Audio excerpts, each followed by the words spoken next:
খাবার নাই, দাবার নাই। ছোট ছোট মাসুম বাচ্চারা মায়ের কাছে যে কাঁদতেছে, ছোট ছোট মাসুম বাচ্চারা মাকে বলতেছে, মা গো আমাদের আর সহ্য হয় না, কখন আল্লাহ আমাদের মৃত্যু দিবে। আমরা তো সামনে ঈদ আসতেছি, কত আনন্দ উৎসব, কিন্তু আমার ফিলিস্তিনি ভাই বোনদের ঈদ নাই। ছোট ছোট মাসুম বাচ্চারা মা বাবার কাছে কাঁদে আর ডাক দিয়ে বলে, মালিক, ওগো মা, ওগো বাবা, আমাদের ঈদ কবে হবে? ফিলিস্তিনি ঈদ হয় না, আমাদের বাংলাদেশে ঈদ হয়, অন্য অন্য রাষ্ট্রে ঈদ হয়, কিন্তু আমার ফিলিস্তিনি ভাই বোনদের ঈদ হয় না। এই জন্য আল্লাহর কাছে দোয়া করবো, আল্লাহ তাআলা যেন আমাদের এই ঈদের আগে যেন একটা ফায়সালা হয়ে যায়। আমার আল্লাহ তাআলা যেন তামাম বিশ্বের মুসলমানদেরকে যেন বিজয় দান করে, সকলে পড়ে আল্লাহুম্মা আমিন। যেন এই কাজগুলো আমাদের করা খুব খেয়াল রাখতে হবে। 4টা কথা বললাম। 1 নম্বর হলো যে প্রতিটা রাষ্ট্রের যে প্রধান আছে তাকে হুঙ্কার ছাড়তে হবে, তাকে এরকমভাবে তাদের বিরুদ্ধে পদক্ষেপ নিতে হবে। 2 নম্বরে আমাদের কাজ হলো যে যেগুলো ইসরায়েলি পণ্য আছে, ইহুদিদের যেগুলো পণ্য আছে, এগুলো পণ্য আমাদেরকে বর্জন করতে হবে। 3 নম্বর কাজ হলো তাদের জন্য দোয়া করতে হবে। 4 নম্বর কাজ হলো যে তাদের জন্য কিছু আর্থিক সহযোগিতা আমাদের করতে হবে। পারবো তো ইনশাআল্লাহ? এগুলো করবেন। সামনে ঈদ আসতেছে, এই ঈদের মধ্যে আমরা তাদের জন্য দোয়া করবো, আল্লাহ তাআলা যেন তামাম বিশ্বের সমস্ত মুসলমানদেরকে একদম হাসি খুশি সহকারে আনন্দের সাথে ঈদ করা তৌফিক দান করে, সকলে পড়ে আল্লাহুম্মা আমিন। পাশাপাশি আরো কিছু কথা আছে যে কয়টা কাজ করা লাগবে। 4টা কাজ এই মুহূর্তে মুসলমানদের করা দরকার।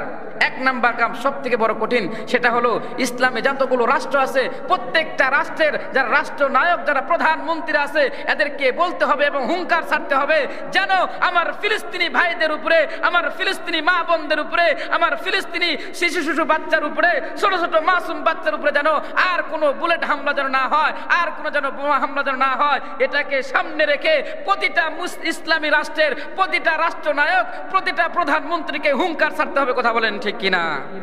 যদি এখনো পর্যন্ত প্রতিটা বিশ্বের মধ্যে যতগুলো রাষ্ট্র আছে প্রতিটা ইসলামী রাষ্ট্র যদি হুঙ্কার ছাড়তে পারে, তাদের বিরুদ্ধে যদি পদক্ষেপ নিতে পারে, আমার বিশ্বাস আমাদের এই ইসলামী, আমাদের মুসলমানদের উপরে ওই ইহুদি খ্রিস্টান বেঈমানরা আর আঙ্গুল তোলার সাহস পাবে না। কথা বলেন ঠিক কিনা?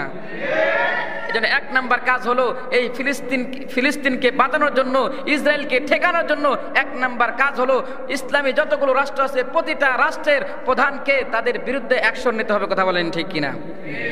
2 নাম্বার কাজ হলো, এটা আমাদের সমস্ত মুসলমানদের দায়িত্ব, যে এই যে ইসরায়েলি বাহিনী আছে, এই ইসরায়েলি বাহিনীর যে পণ্যগুলো আছে বাজারে, যেগুলো তাদের যেগুলো জিনিসপাতি বিক্রয় হয়, আমরা মুসলমান হিসাবে আমাদের দায়িত্ব থাকবে যে তাদের সমস্ত পণ্যগুলো একদম বর্জন করা। তাদের পণ্যের বিপরীতে হয়তো একটু কমা হলেও পণ্য আছে, তাদের পণ্যগুলো বয়কট করা। তাদের পণ্য যদি আমরা বয়কট করি তাহলে তারা আর্থিকভাবে তারা কিন্তু নিচে নেমে যাবে। এজন্য বাজারে যাবার পরে খেয়াল রাখবেন যেন কোনো ইসরায়েলের পণ্য যেন আমার ঘরে না আসে। খেয়াল রাখবেন তো ইনশাআল্লাহ? 2 নাম্বার কাজ। 3 নাম্বার কাজ হলো যে এই মুহূর্তে আমরা মুসলমান হিসাবে আমাদের কাজ হলো ওই ফিলিস্তিনি ভাইদের জন্য বেশি বেশি দোয়া করা। দোয়া করবো তো ইনশাআল্লাহ? দোয়া করবো তো ইনশাআল্লাহ?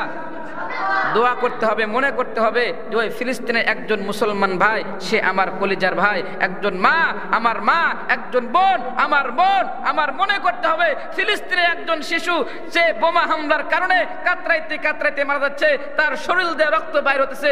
মনে করতে হবে ওটা আমার নিজের সন্তান, ওটা আমার নিজের সন্তান। এই ধারণা যদি আমার মধ্যে থাকে তাহলে পরে আমার চোখ দিয়ে পানি আসবে। এই ধারণা করে করে আল্লাহর কাছে অভিযোগ করতে হবে, আল্লাহ যেন তাদেরকে মুক্তি দিয়ে দেয়। এবং যেই সমস্ত জালেম গোষ্ঠীরা আমার মুসলমান ভাইদের উপরে যারা জুলুম করে, নির্যাতন করে, বোমা হামলা করে, বুলেট নিক্ষেপ করে, আমার আল্লাহ তাআলা যেন তাদেরকে কঠিন শাস্তির ব্যবস্থা করে। কথা বলেন ঠিক কিনা?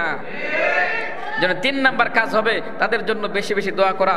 4 নাম্বার কাজ হবে যে এই মুহূর্তে যদি তাদের আর্থিক সমস্যার কারণে যদি তারা সংকটে থাকে, আমাদের দায়িত্ব হলো তারা সংকটে আছে, এই মুহূর্তে কেউ যদি আমাদের কাছে সেই ফিলিস্তিনের জন্য কিছু টাকা পয়সা চায়, তাদেরকে কিছু টাকা পয়সা দেওয়া হলেও আমাদের সাহায্য করা দরকার। কথা বলেন ঠিক কিনা? অনেক জায়গাতে আমি দেখেছি যে অনেকে উদ্যোগ নিয়ে টাকা পয়সা উঠাইয়া মানে যোগাযোগ করে ফিলিস্তিনে পাঠাইছে। ফিলিস্তিনে এই টাকা পয়সা আমাদের পাঠানো দরকার, তাদেরকে সাহায্য করা দরকার। কারণ দেখলাম যে তাদের বাড়িতে অনেকের খাবার নাই, বোমা হামলার কারণে তাদের বিল্ডিং ভেঙে গেছে, বাড়িঘর ভেঙে গেছে, রাস্তায় পড়ে আছে, খাবার নাই, দাবার নাই। ছোট ছোট মাসুম বাচ্চারা মায়ের কাছে যে কাঁদতেছে, ছোট ছোট মাসুম বাচ্চারা মাকে বলতেছে, মা গো আমাদের আর সহ্য হয় না, কখন আল্লাহ আমাদের মৃত্যু দিবে। আমরা তো সামনে ঈদ আসতেছি, কত আনন্দ উৎসব, কিন্তু আমার ফিলিস্তিনি ভাই বোনদের ঈদ নাই। ছোট ছোট মাসুম বাচ্চারা মা বাবার কাছে কাঁদে আর ডাক দিয়ে বলে, মালিক, ওগো মা, ওগো বাবা, আমাদের ঈদ কবে হবে? ফিলিস্তিনি ঈদ হয় না, আমাদের বাংলাদেশে ঈদ হয়, অন্য অন্য রাষ্ট্রে ঈদ হয়, কিন্তু আমার ফিলিস্তিনি ভাই বোনদের ঈদ হয় না। এই জন্য আল্লাহর কাছে দোয়া করবো, আল্লাহ তাআলা যেন আমাদের এই ঈদের আগে যেন একটা ফায়সালা হয়ে যায়, আমার আল্লাহ তাআলা যেন তামাম বিশ্বের মুসলমানদেরকে যেন বিজয় দান করে, সকলে পড়ে আল্লাহুম্মা আমিন। যেন এই কাজগুলো আমাদের করা খুব খেয়াল রাখতে হবে। 4টা কথা বললাম। 1 নম্বর হলো যে প্রতিটা রাষ্ট্রের যে প্রধান আছে তাকে হুঙ্কার ছাড়তে হবে, তাকে এরকমভাবে তাদের বিরুদ্ধে পদক্ষেপ নিতে হবে। 2 নম্বরে আমাদের কাজ হলো যে যেগুলো ইসরায়েলি পণ্য আছে, ইহুদিদের যেগুলো পণ্য আছে, এগুলো পণ্য আমাদেরকে বর্জন করতে হবে। 3 নম্বর কাজ হলো তাদের জন্য দোয়া করতে হবে। 4 নম্বর কাজ হলো যে তাদের জন্য কিছু আর্থিক সহযোগিতা আমাদের করতে হবে। পারবো তো ইনশাআল্লাহ? এগুলো করবেন। সামনে ঈদ আসতেছে, এই ঈদের মধ্যে আমরা তাদের জন্য দোয়া করবো, আল্লাহ তাআলা যেন তামাম বিশ্বের সমস্ত মুসলমানদেরকে একদম হাসি খুশি সহকারে আনন্দের সাথে ঈদ করা তৌফিক দান করে, সকলে পড়ে আল্লাহুম্মা আমিন। পাশাপাশি আরো কিছু কথা আছে যে